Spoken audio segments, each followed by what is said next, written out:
angesumbuka nayo muda mrefu. Huyu kiwete, masafa ya maombi yake yalikuwa ni kuelekeza sadaka kwake. Umbali wa anachotakiwa kupokea kwa Mungu kwa namna Mungu anayotaka ulikuwa kwenye kile anachotakiwa kusikia ili akiseme. Ni wengi kuwafundisha umbali wa kauli anayoitoa Petro kwa yule kiwete na ukaribu wa kile ambacho kiwete anatakiwa kukichukua kwa Mungu. Maana kauli ya Petro ilileta ukaribu wa kile ambacho mbingu inajua kwa yule kiwete. Ndio maana huwa najiuliza sana maswali. Hao watu wanaosema ninaomba masaa 6, 10, 24 au mwezi. Hao watu wanaomba bila mafunuo ya Mungu. Wanaombaje? Bila siri zake wanaombaje? Kwa sababu ukumbuke Biblia inasema hivi, kumcha Mungu ni chanzo cha maarifa. Na siri za Mungu ziko kwao wao wamchao. Hili swali huwa nawauliza watu wengi sana. Huwa unatembea naye kwa siri zake au kwa siri zako?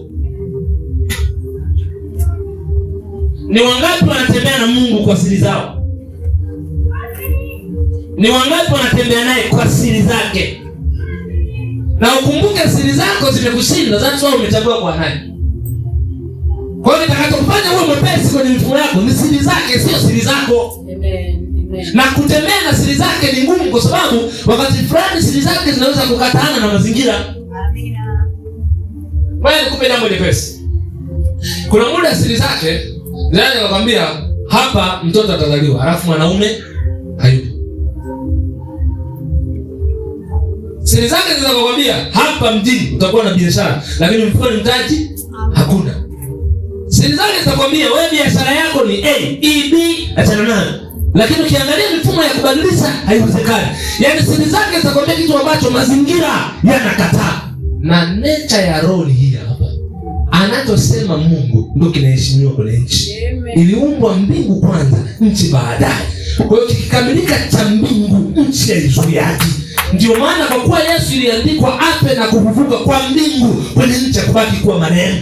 Ni kodi hizi. Kwamba hakuna mtu anaweza akagairisha kile ambacho katika roho kinaachiliwa.